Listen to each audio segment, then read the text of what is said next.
So in this video, I'm going to cover the settings that are inside of Register 360. And you'll notice here we have 6 different tabs, so I'm just going to go through each one of those. Let's start out with the general. So length unit, we've got all our usual options. I'm going to go with foot type. In Texas, we use US survey, so I'll keep it there. Max decimal digits, keep that at 3. So temperature unit we'll leave on Fahrenheit, and this is really only going to matter if you have the BLK or not, as you can use the thermal imagery. Animations, use animations for view transition. So what does this mean? Well, let's uncheck it first, and then let's go into our show in cloud viewer. Let me find another station here. So when you click on another station, you'll see you just kind of appear in that station, right? All right, when you activate use animations for view transitions, all this is going to do is kind of change the way that it transitions between station to station. You kind of get this fly-through mode, if you will.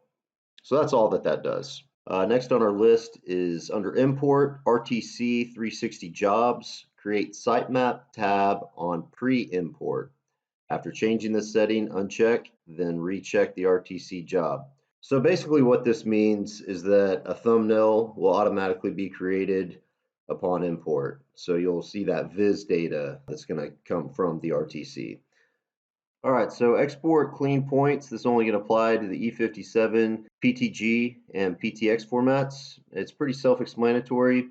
If this is unchecked, you will not export the point cloud that you spent time cleaning and removing points from if you did spend the time doing that.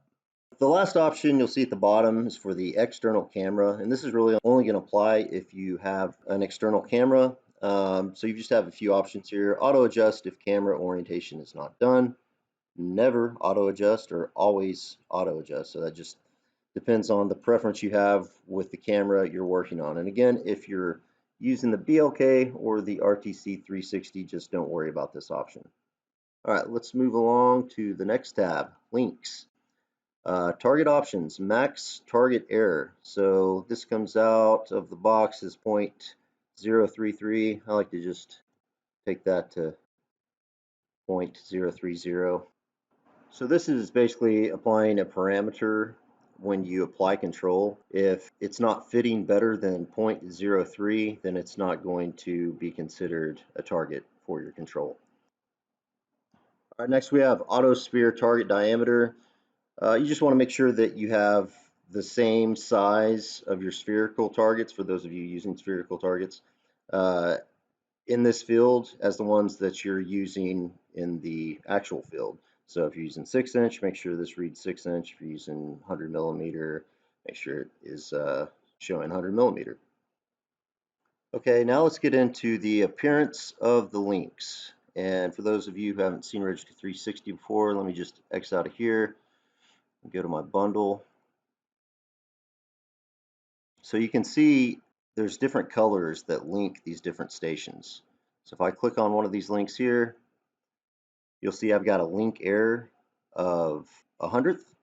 So in this case, it showed up as green based on the parameters I had set. Over here, we've got yellow. This one was at 200ths. So let's take a look and see how they changed from green to yellow. So back in settings on links, you'll notice the way this is set up. So green links have maximum error of 0.019. So anything with that value or lower is going to show up as green. Anything greater than that to 400ths is going to show up as yellow, and then anything above 400ths is going to show up as red.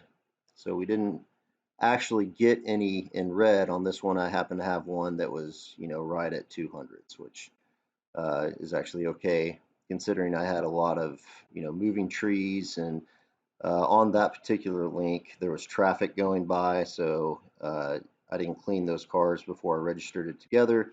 So if you have moving objects, that is going to make your cloud-to-cloud error greater. And for that reason, a lot of people will change the green link's maximum error to 0.03. just to account for those moving objects.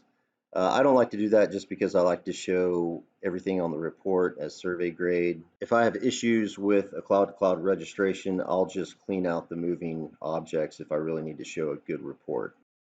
All right, next we have always bundle optimize upon link creation. So this means that when I create a link, there will be a calculation of the cloud mesh solution for those two clouds that are overlapping in that link. But it's also going to optimize the entire bundle after it incorporates that link. So there's two types of adjustment that you're doing here.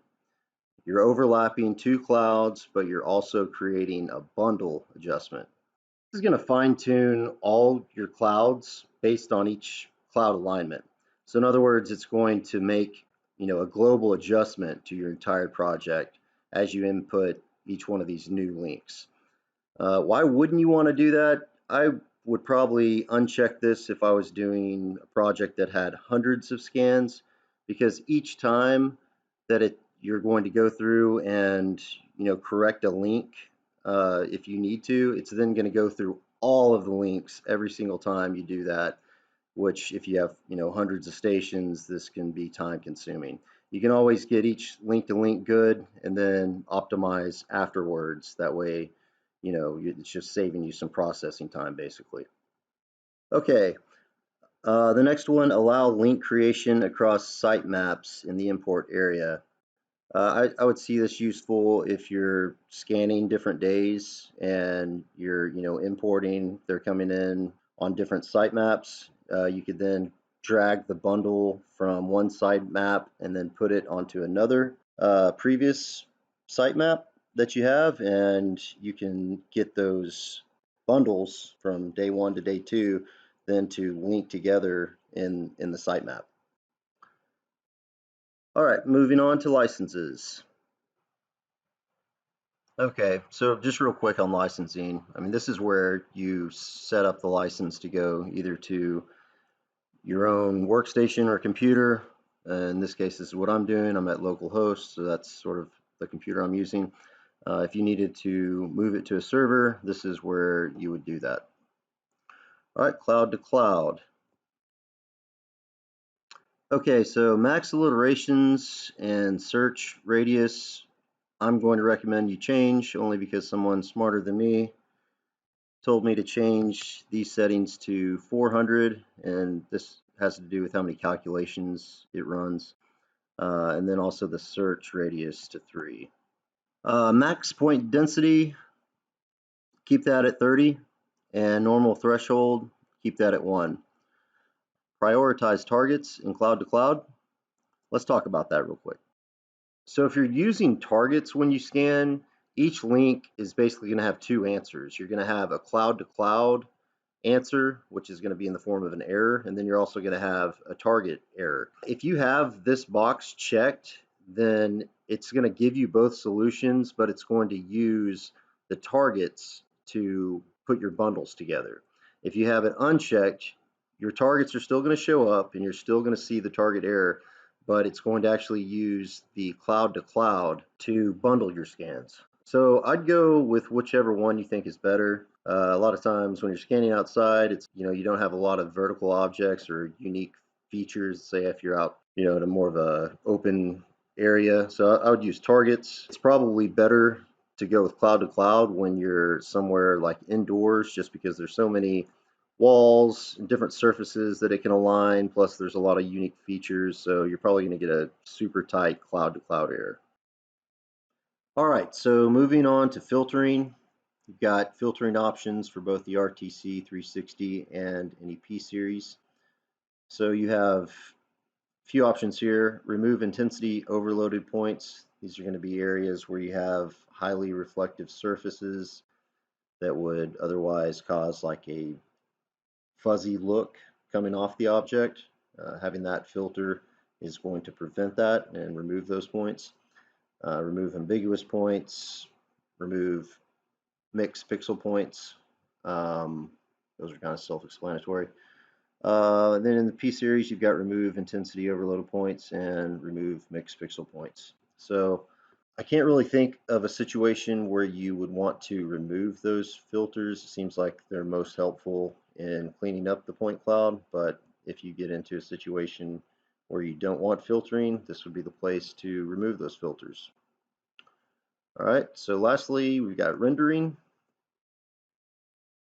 All right, so this is just the gamma in the cloud rendering here. It seems to help when it's set down low. This will give you a little more depth and contrast to the image. So yeah, down low, 0.4, that should be great. You can apply, hit OK, and that will only impact when you're using the color from the scanner, the image placed over the scanned points. Another way to change the image, you can right click on any scan station and you can go to Edit HDR Image,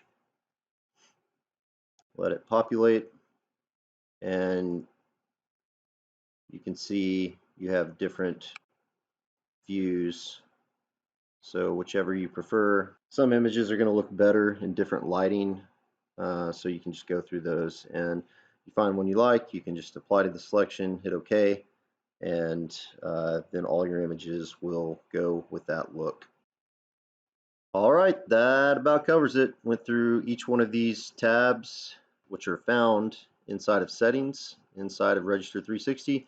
If there are any questions, just reach out and let me know. Thanks.